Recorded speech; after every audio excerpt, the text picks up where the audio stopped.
I was interested in those questions asking very specific questions about facts and figures, and it is very important that we, of course, know them, or that there are people like Kirsten and Kat who know them. But how do we use those facts and figures to change people's minds or to alert people so that they stop them? And all the research has shown that you can get into an argument about numbers and facts and figures till the cows come home, and indeed, quite a bit of my life, working with the UN and with, and I teach at Shrivenham a couple times a year, the Defence Academy, and all of this is precisely around this thing called arms control, where it's all about, the throw weights, the details, the numbers, and all of that. But the thing that actually changes people's minds is that message. This is a Women in Black thing that we link up with Kat. We have for over 30 years. Well, with Kat for over 20 of those years. And this is a fairly recent one. The last 2-3 years, we've really been focusing on arms trade, at least, every so often, because we rotate. It's that message that draws people in. And then it's that leaflet that gives them the facts and figures they need, and also what they can do. The bottom of that leaflet is actually, you can't really see it, but is actually something that they can sign that's like a 3-point demand from the UK government. Although we see the world as international, and we see all these things as joined up, but we, on the Women in Black, we make specific demands to the UK government about what they specifically can do. And I think that is a really important kind of mixture of what it's about, because people change, and this is really what we recognised with, going back to the landmines, but people, and how we actually finally got the UN to ban nuclear weapons, was we mobilised around what these weapons actually do, and we cut through all of those intellectual arguments about deterrence does this and all. We also actually cut through the moral arguments, because the fact is that you will get your Julian Lewis's, some of you may know, Tory chair of the Defence Committee, who gets prizes for making the argument that there needs to be, that we need to have nuclear weapons because they're war prevention. And war prevention is profoundly moral, isn't it? And so, how many angels dance on the head of a pin? The moral arguments and it's not that they're wrong, they're not, but the moral and the numbers, they have to be part of what we deal with, but fundamentally, we've got to show them what the real humanitarian impacts and risks and costs to humanity, which includes either development costs and what, schools and hospitals and things like that. And then we have to show them what they can do about it that is going to make the critical difference. It's those two. And this is why I talk about humanitarian, because international humanitarian law is very clear. You don't have to get stuck into a moral argument in which ultimately somebody is saying, I'm more moral than you are, and you don't win over people if you're telling them you're more moral. You get it through saying, we can ban nuclear weapons, we can eradicate nuclear weapons, we can ban landmines, cluster munitions, killer robots, through international humanitarian law. It doesn't end the problem, we have to then make it work. But that's where law comes into this. I've got a bit of a queue, but I'll come to you as quickly as I can. I'm thinking, Rebecca has spoken about young people and showing the slide with all those young people involved. Perhaps it's a little bit early in the morning on a Saturday for young people at the moment, but I'm thinking we've got a generation of young people now with the living memory of having a war in our country is going with that generation, and where it does seem to be an increasing presence of military in schools, with different schemes to get the military involved in schools, particularly in deprived areas. I'd like to hear from the panel. I've heard your inspiring stories. I'd like to hear from you just something that you would like to see embedded in young people's education as a counterbalance to that. Just something about it.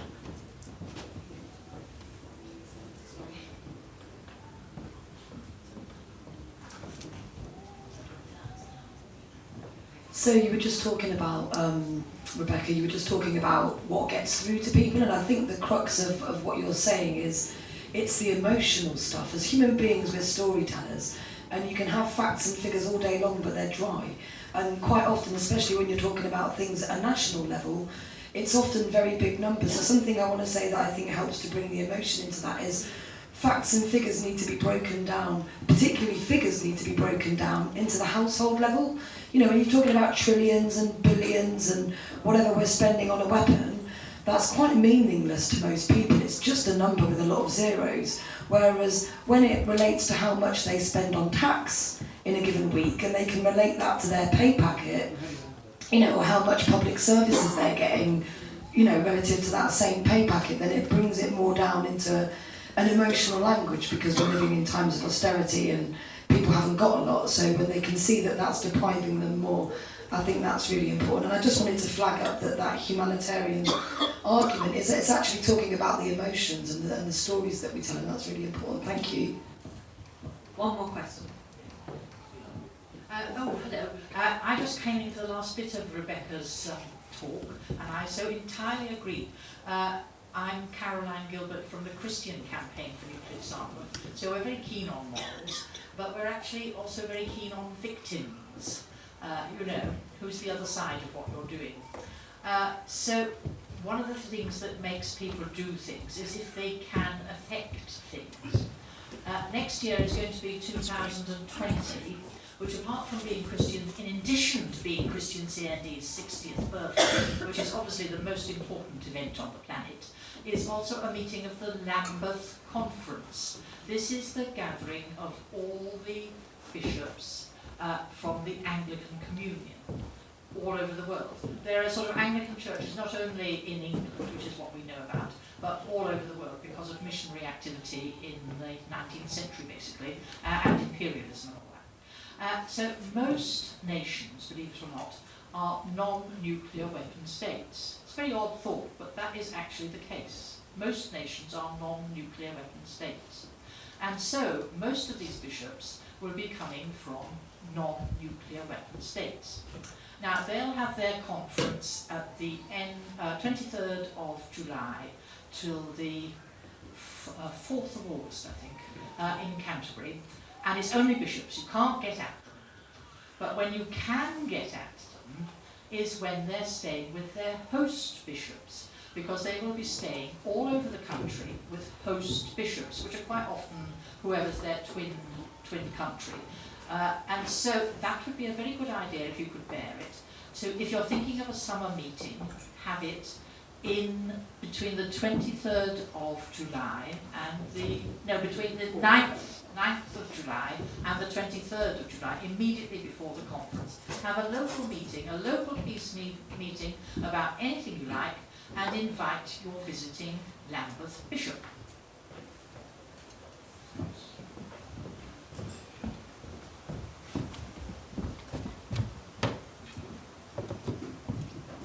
Thank you. So a few points there.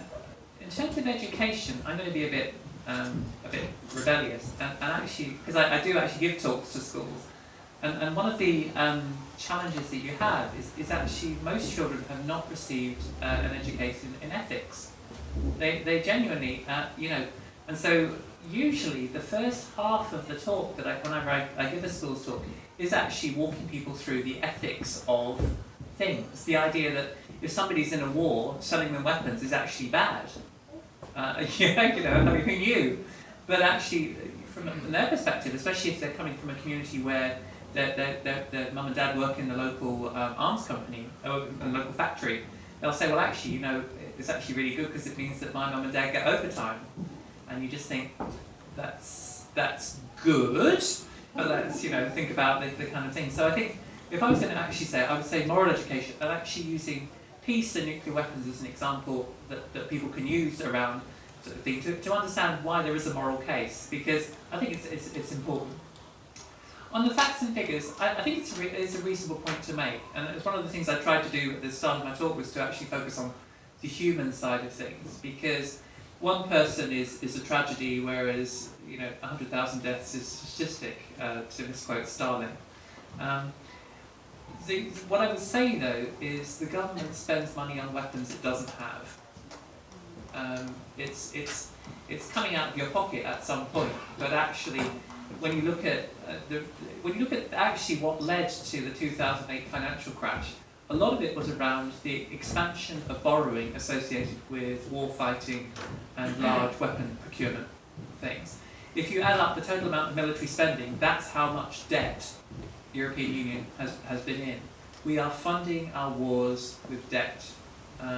So it's hard to, I always find it slightly dishonest to associate it with Mrs. Scroggins down the road, because, no offense to Mrs. Scroggins, but she's going to be paying actually more of that debt than even has just been borrowed, because there's this thing called interest. And I can guarantee the people at the top of the tree will not be paying off the debt.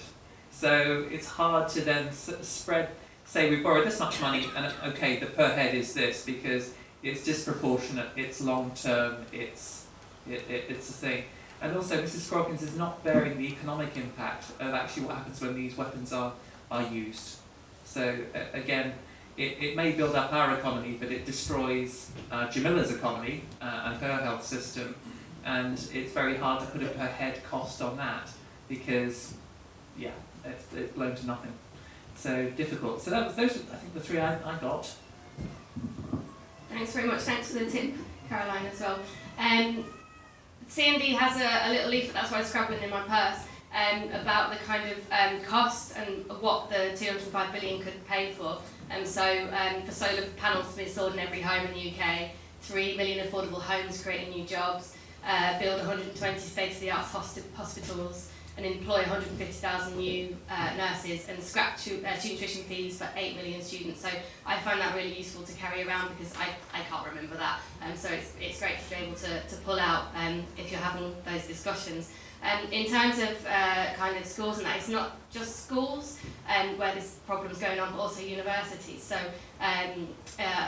in Bristol, at one of the universities, there's a lot of the arms companies and the kind of nuclear weapons related companies involved in the curriculum, in placements, in all that kind of stuff. And there was, I haven't checked recently, but there was a professorship sponsored by AWE there. So it kind of spreads not just from school, but up right through education. CND Education has a peace pack and a speaker network where people go into schools and deliver kind of lessons that are linked to the curriculum, and they go in and they give students the facts. So they're non-biased, and then the students make up their own decision based on the activities they've done. And most of the time, again, that moral argument, they'll come out on the side of opposing nuclear weapons, and it's a really useful thing to do. And we've also been invited into schools as a campaigning organisation to talk about why we campaign, which is another way of trying to get in to schools. Thanks. So I think Nikki's gone, but her point was absolutely spot on. And Caroline, thank you for telling us about the Lambeth Conference, because I didn't know. 2020 has a lot of anniversaries, from the 75th of the first bombing in Hiroshima and on up. So I'm going to focus on this one on education, because I think it's so important. And I actually don't think it's too early. I think we shouldn't underestimate young people. Young people will get out of bed if there is an issue that they really care about, if there's something that they really want to do. And we saw that on the climate marches. They get out of bed to go to school, at ridiculously early hours. And so what is it about the issues on the nuclear stuff that doesn't get them out of bed? Well, I think it is that they think it's old. It's maybe what their gran or their parents. So and they think it got dealt with when the Cold War ended. In fact, they don't even remember or think about the Cold War. But the climate crisis is getting them out of bed and getting them out in the streets in a way that actually I think already we've been talking about climate, and the scientists have been talking about climate and all of this. What triggered it, was the school strike. And it wasn't just about Greta, although you often need somebody to just say, sorry, I'm gonna do something. And but it was that what she did inspired so many kids. So let's recognize and value that, and then say, so what can we do to connect with it, not to take it over at all. Like, I didn't go out on the school strike stuff, although a number of adults were, until the young people asked us to, which was really yesterday, and then it was really huge. And it's a bit like when Greenham had to become women only, so that we could have, the space to actually develop our different ways of doing it. Because the peace movement, although women were a big part of the peace movement and had been from the 50s, it was very much, apart from people like Pat Harrison, very much kind of the men at the front speaking, the men at the front leading, the men at the front talking, and to the media and all of that, and the men at the front deciding on behalf of everybody what non-violence should look like, or what was allowed and what was not allowed, and drawing from Gandhi but nobody else, or maybe a bit of civil rights stuff from, Martin Luther King, and talking down to women who were actually spot on that thing that we've got to engage emotions, and we've got to talk about our children, and we've got to, because that's really what changes people and makes them going. So when we think about education, did you know, for example, that ever since 1995, there's actually been binding obligations on peace and disarmament education through the UN? Did you? Well, people by and large don't. So as well as the packs coming from CND, there are actually people working, and I can send you links and stuff, some really great educators in a number of different countries putting together packs about things like the treaty, but in ways that can be kind of lesson plans and lesson planned and so on. And I think that this does need to be incorporated. I'd certainly be willing to go and talk to schools, and I've done it in election time as a candidate, and actually, updating them on the issues, and we can produce other kinds of materials, but we have to be asked, and the schools have to be prepared.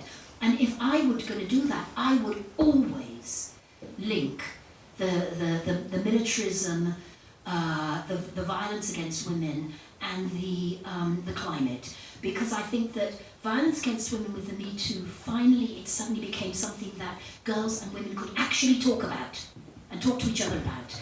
And therefore, and we've always, I was brought into the peace movement through feminism and violence against women being part of why we needed to be out in the streets. So linking these and the climate, it's showing how these connect up and how they reinforce in all those different ways. And somebody was saying, were you actually asking if nuclear energy could be an answer? I realised I didn't deal with the question that said, does fossil fuels deal with? No, we have to absolutely minimise the use of fossil fuels and go into the renewable, sustainable. Nuclear is, massively polluting in all kinds of ways, but there's no way to solve the waste problem. I actually transferred out of physics. I was at Bristol University in the 70s because AWE was coming into the university there and basically trying to cream off. I've talked about that in Bristol when I've been speaking. But we have to recognise, no, nuclear energy, nuclear weapons, they're actually part of the same technology, and they are part of the same mindset, and they're part of the same pollution, and they're part of the same destruction. So don't replace one form of destructive climate damaging with another form of destructive environmental damaging. Let's find alternatives altogether. So we're almost at the end now. We've got 2 questions and 1 more. So we've got a bit of queues.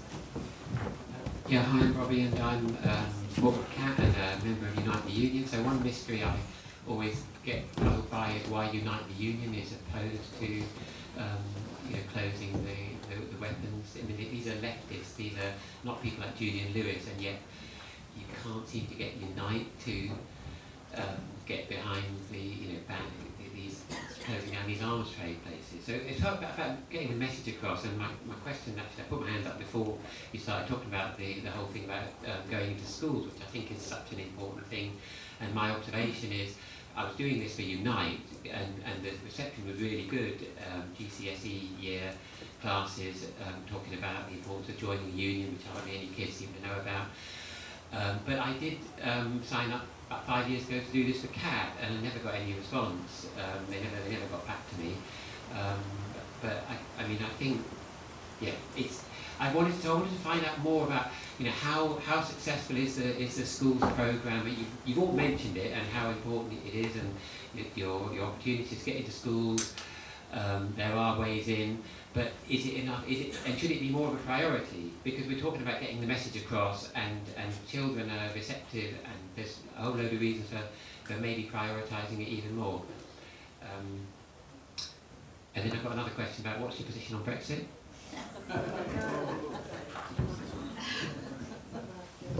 Three quick points. One is, I certainly agree with simplifying numbers. I'll give you two numbers.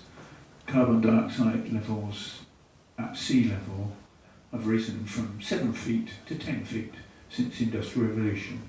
And that's a number you can grab hold of, whereas parts per million isn't. So similarly in all your numbers. Secondly, I would love to see something from all of you for the lazy campaigner, because I campaign on lots of things and I really don't have the time to get deeply involved in numbers.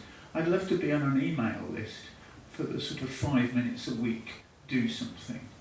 And I think that could be spread around, sign a petition, write, copy this and do that. And my final point is, Women Black is wonderfully uniting, except I find it alienating. Okay, we've almost come to the end of the session, so if you could summarise your responses. Yeah, I'm sorry that 5 years ago they didn't get back to you, but definitely sign up again, because we're always looking for speakers.